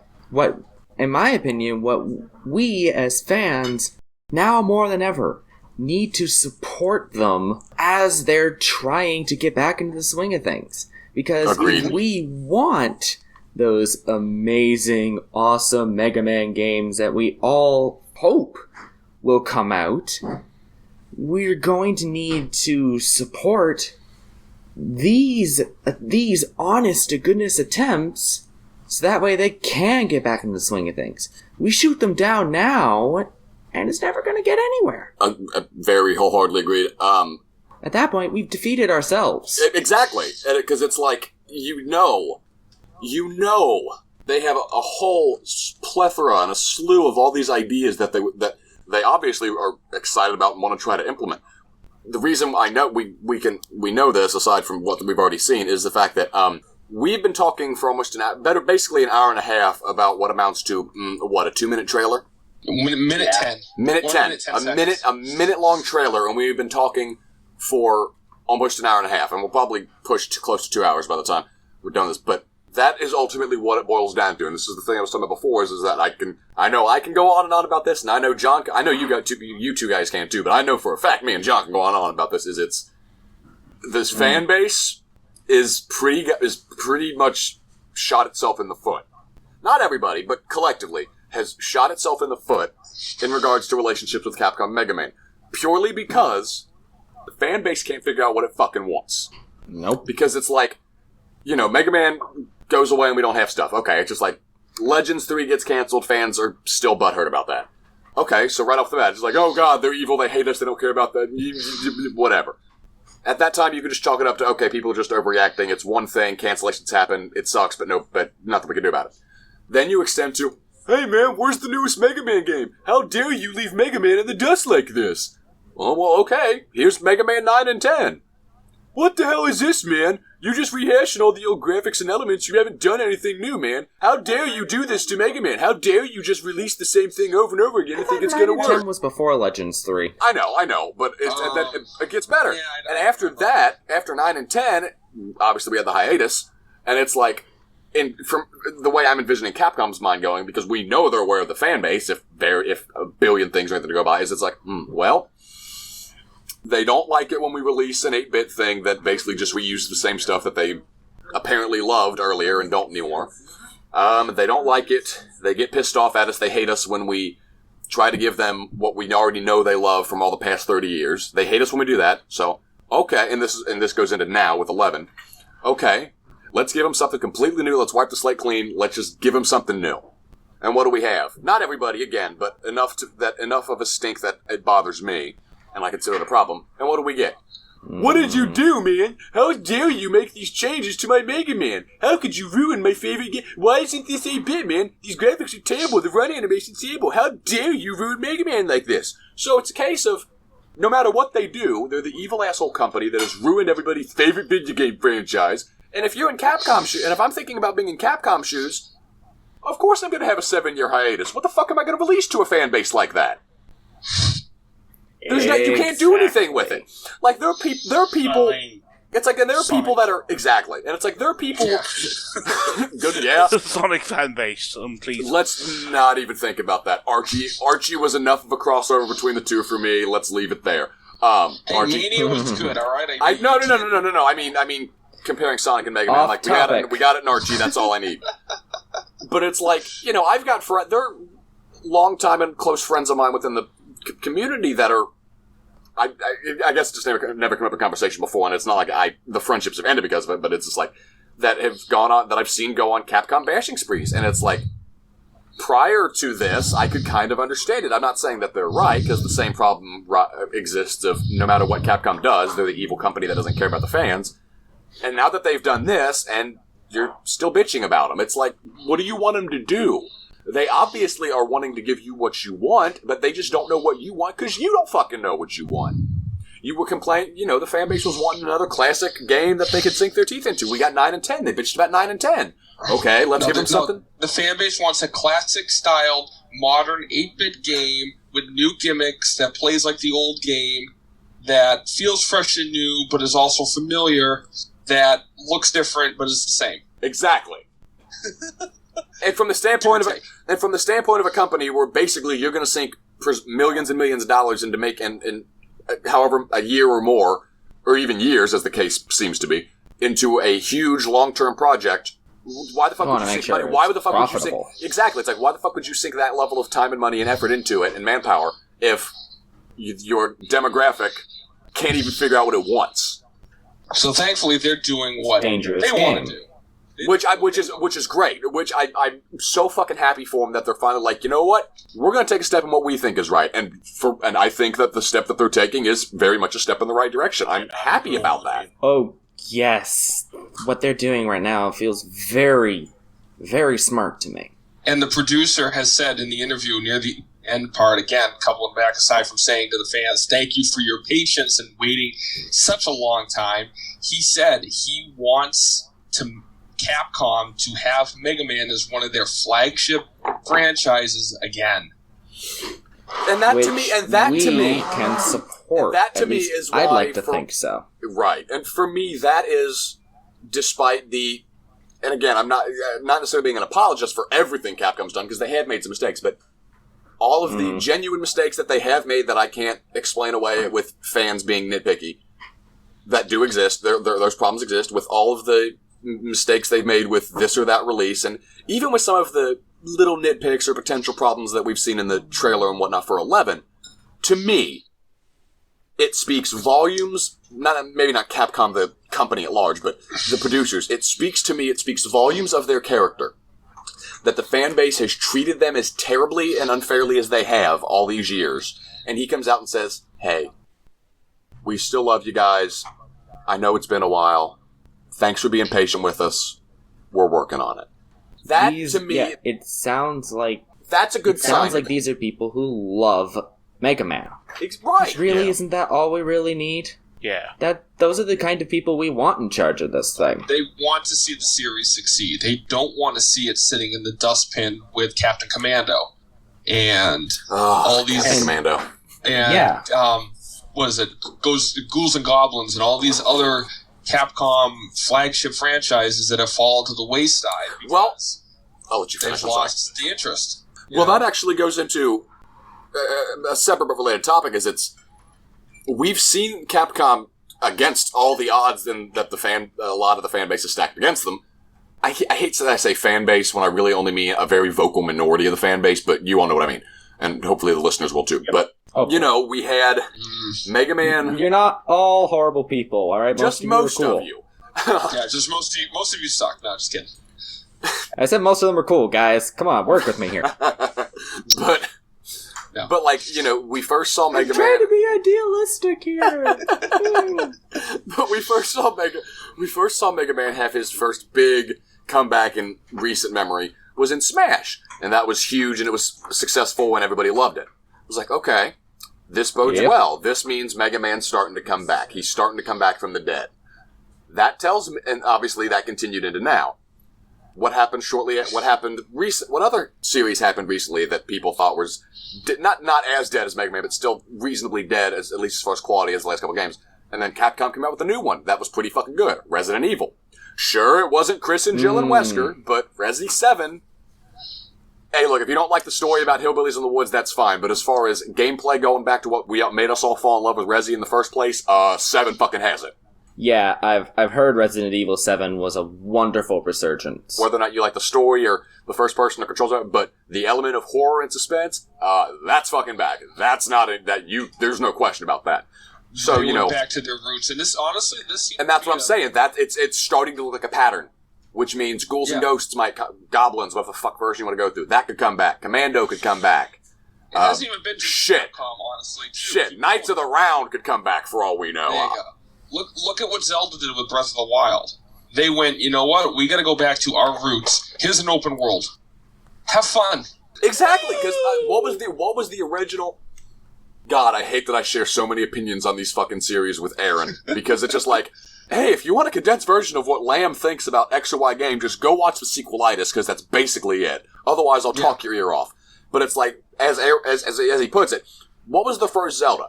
The first one. It drops you into an open world and says, sword. Go figure exactly, it out. It's, here you go, open world, explore. Find things, it's dangerous uncover to go things. Alone. Take this. Exactly, it's, here you are. You don't really have a name, you don't really have a purpose. Just go around and figure shit out. Explore, uncover things, find things. That's and then all you had need and then you had the various problems of, Don't go left.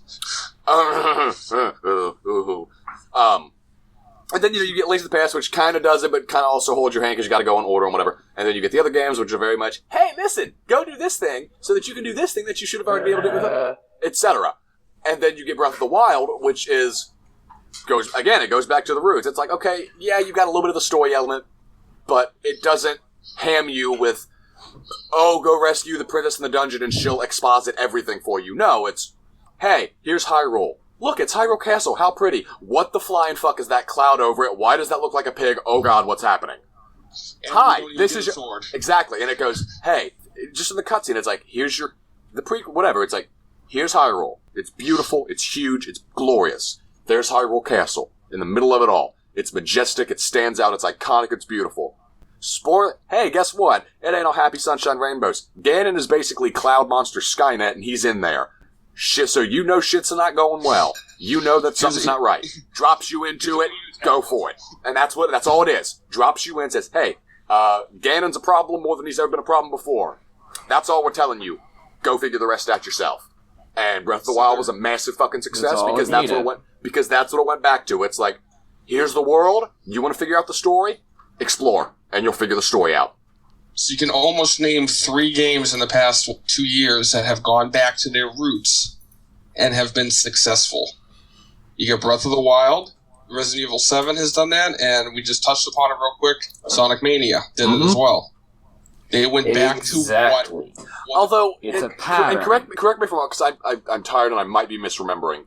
Not that it makes a huge difference, but Mania was done not officially, it was done by a fan, and then it was like Street Fighter X Mega Man, wasn't it? Where the fan was doing it? No. Sega hired fan game developers and people who were working on Sonic 1 and 2 for mobile. Okay. 1, 2, 3 mobile, but what I was going to say was... Promote it, fanboys. Right, no, what I was going to say was like, well, Breath of the Wild and Resident 7 were officially developed, and you told me it was wrong, but I was going to say like, well, Mania was kind of done by a fan, but that was just going to be the official versus the unofficial, but it was officially done, and, you know, who's going to know better how to return something to its roots than a goddamn fan who's been doing this shit forever? Yeah.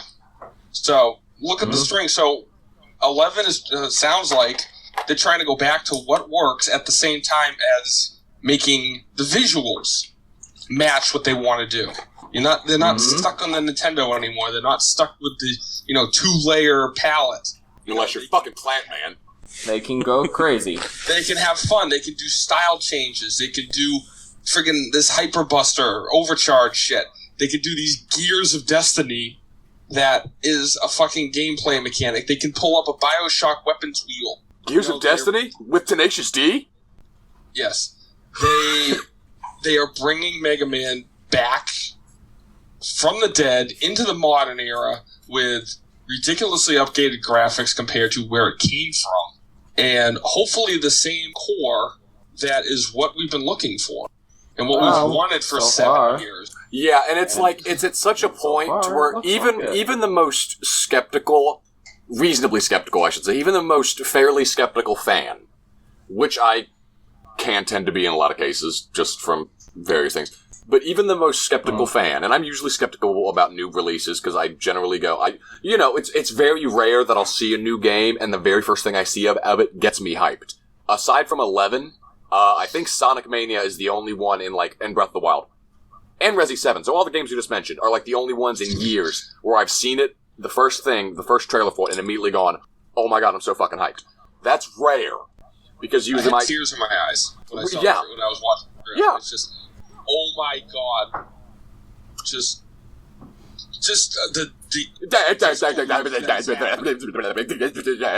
right. Basically. And it's the disbelief that it was even happening, the graphical upgrade, and just return to core game. Yeah, and that's what I'm that's more or less what I'm getting at, because it's like, when it comes to new releases, I generally try to stay either cautiously optimistic or reasonably skeptical, because when you understand how the industry and development itself in a game works, you kind of can tend to lose the hype of what you initially see, because that can totally fucking change and not look anything like it. Mighty Number 9 is a pristine fucking example of this, for the worse. For the worse. There are examples that change for the better. But, it's I think even the most skeptical of fans, which I can at times consider myself to be, you would be hard-pressed to look at everything that's been shown and found out about 11 and not think it's going to be Not necessarily perfect, because obviously, and not think that it is definitely going to be a step in the right direction. Because it's like, okay, a skeptical fan will go, okay, they made the visuals look pretty, and it looks like it plays decently well and tight but this is a beta trailer, or an alpha, or whatever. It's early, everything could change, I'm still skeptical. But that all kind of falls away when you go, okay, here's their creative team. It's series veterans, franchise veterans, of completely new people, so nothing stagnates. They're playing all the original stuff from start to finish to understand the mechanics and how everything works. And it's like, well, those two things alone kind of fall away that, yeah, they could still fuck it up. I mean, they could, but with all the amount of work that they're putting into this, I don't think they're going to. And I really don't want to sound like, yeah, and I really don't want to sound like I'm just making, a fanboy making an excuse, but it's just like, there are too many factors here. Not even relating to Capcom, going back to the whole thing about series franchises in general resurging. Resi 7 is a good example because that was Capcom doing a resurgence and doing it really damn well. And it's just like, there are too many precedents to look at 11 and go, oh, yeah, this is going to suck. It's like, how can you cling to, I don't understand how some people can still cling to that. It's like the whether it's justified or not, as I mentioned previously, it's almost as if the hatred of the company has become so deep-seated and deep-rooted that I would almost say it's become part of their identity to the point that anything, you get cognitive dissonance. Because it's just like, well, Capcom's evil and they hate us. Irrational. Right, and it's like, Capcom can never win back my trust. They fucked up too much. They can never do it. And then here comes Capcom doing exactly that, and it's just like, well, it'll suck. Like, that's the only way I can feasibly look at it being rationalized for some of these people, and I don't want to, it's actively looking for something to complain about. Right, and I don't want to come off like a jackass and I'm just knocking on them, but it's just like, I can't understand it. It would be different if we didn't have all these precedents and signs pointing to, no, they have their act together, this is gonna be, if not amazing, it's gonna at least be pretty damn good. I can't wrap my head around how there are some fans that can still look at it like this, man, because it's just, all signs point to yes. Hopefully. Yeah, the evidence suggests that it will be a solid experience. Probably not perfect, but we shouldn't be expecting perfection. Exactly. I don't expect perfection anyway, but like, this is essentially, it's basically a reboot, but I'm going into this the way I would go into looking at like the first game in a brand new franchise. It's gonna have some issues. It might be buggy. It might be a little poorly balanced in areas. It might be clunky. But that's common with new iterations of even a new series or a reboot of something, because it hasn't figured out completely what it wants to be yet. Like, the best example I can draw with this is it's starting out. Exactly. Is again another fucking Capcom title. Is my best example for this is look at Devil May Cry 3 and then compare it to 2 and 1.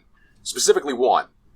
2 is just 1 is pretty decent game, but if you just compare 3 and 1, 3 is much more streamlined, it's much more concise, it has its identity, it knows what it wants to be, it knows how all the characters are, and you look at 1, it's clunky, the combat's not very streamlined, the narrative's a little bit the characterization's a little bit because 1, it was the first game in the franchise. It didn't know what it wanted to be yet. It took them 3 games in Devil May Cry for them to really know what it wanted to be and really get that personality down. And I think that that's kind of something you have to go into stuff like this with, because otherwise you're going to get this new thing, which is either brand new or mostly brand new or just has a new coat of paint. That's going to be tainted by expectations. Yeah. Which I think is basically what happened with Mighty Number 9. People went in, oh god, it's an Infinite. It's an Infinite. He's going to do it right. He knows what he's doing. He's the daddy of Mega Man. He's going to do it right. He's going to be good. Nope. And then it sucked. And it's like, this is why, like I was saying, I don't generally tend to get hyped up until it's basically almost release time or after release time and I play it. Because it's like, it is so easy. I mean, it's so easy, one, for hype to be killed because plans and things change, but it's also much easier for hype to be killed if you're not, aware of what hype can do, and it can build up your expectations to an unrealistic level, and then you get disappointed. Crash them down. Right, and then that in turn becomes, well, if you're not self-aware enough, I guess, to understand, okay, I'm getting hyped, and this can lead to X and Y, and you just get hyped, once you come down, I don't think you're going to be, and I'm not knocking people. Yeah, it's just a psychology thing. I'm not knocking people. It's just like, once you come down from that point, when it's basically, subconsciously, but when it's basically your own fault for letting yourself get that hyped up, most people aren't going to admit, oh yeah, I got too hyped up and I fucked up. They're going to turn and they're going to blame whatever the thing is. Sometimes that's justified, the Devil May Cry reboot, Mighty Number 9, and other times it's not. And I think this is one of the times that it's not. Well, whatever the case, Capcom is making an excellent step in the right direction. Oh, dude, awesome. Evidence is suggesting that we're gonna get something good out of it, and if it's not the perfect experience we're all looking for, so be it. It won't be. That's an unrealistic expectation, but we can expect it to still be a pretty solid game. And personally, I intend to buy it for Steam. I intend to buy it for the Switch. I want to tell Capcom in the clearest way I can that I support their efforts and that they need to keep it up. Yeah, that's my only concern with it. Like, I'm not expecting it to be perfect or bad. My only concern is, and this isn't even a concern because I'm pretty sure, I'm like 99.9% sure it's gonna be, but my only concern with its quality is this. Is it going to be good enough for them to continue? I think it's going to be, but that's the only point that matters to me. That's all that needs to matter. Is it good enough to get the sequels that will iron it out? Exactly. That's all that should matter, and I think it's going to be. Like, all the signs, like I said, all signs point to yes. All signs point to that it's going to be that good, at least. On top of that, and we gotta wrap this up too, guys. But on top of that, there's a lot riding on this too, because Capcom is doing exactly what they did with the classic series for the X series. Oh boy, I feel stupid for not even thinking of that. On top of Mega Man 11 succeeding, the X games are gonna need to be shown that there's support and a desire for people to play them again. Because if 11 does well and the X games sell well on all the platforms, we may get X9. Exactly. Oh no, sorry, not X9. We'll get 05. Sorry, that's what I meant to say. Because it's an X series game, so we have to put a 0 into it. So. Right, but, and it's we've seen this. We have a good idea of how they're operating. We see their marketing strategy now. And because we know what their strategy is, if we want them to bring Mega Man back, we've got to play our cards just as well as they've been trying to. If we want they X9, are relying on us. If we want ZX3, if we want Battle Network 7 on the 3DS with Street Pass for your personalized NetNavi, if you want there's just so many ways this can go. I mean, this looks promising from every aspect, but it requires patience and from support. Everybody, and it requires an understanding that this is a marketing strategy. They have tested the waters in Classic. They're now doing it with X, and they're giving us what we want. And as we already saw, oh, I'm sorry, Ace. Above all else, it requires fan support. If we don't support them, then we are going to see another hiatus. If not an outright. That's the long and the short of it. Yeah. Yeah, it's in a weird phrasing, it's like any healthy relationship. It's a give and take. If one side's just given and one side's just taken from that side that's given, it's not going to last. Both sides got to give and both sides got to take. And I think it's time that the fans, at least the fans that are still straggling, but collectively, I think it's time that the fan base recognizes what they're doing, what they're trying to do, and to give instead of just taking. And with that, I think we've about covered all that needs to be said here, haven't we? For now. We will definitely have to be doing this more once more news comes out regarding 11, the X releases for the consoles, as well as anything else that may come down the pipeline. Because dude, the X thing, I didn't even think about the X thing you pointed up, that if the Legacy Collections led to a reboot of Classic, that could lead, the X collection could lead to a reboot of X, and it's like, well, Maverick Hunter X did pretty goddamn well, so that's already a good sign. this could keep going. All it's going to take is just so we're gonna try and keep up with this. We will definitely try and do more podcasts down the road. After all, we've got stuff to talk about again. Yay! Yay! Can I say it's just good to see it back? I think we can all say that. Absolutely. And with that, we are signing off. See y'all about. Good night.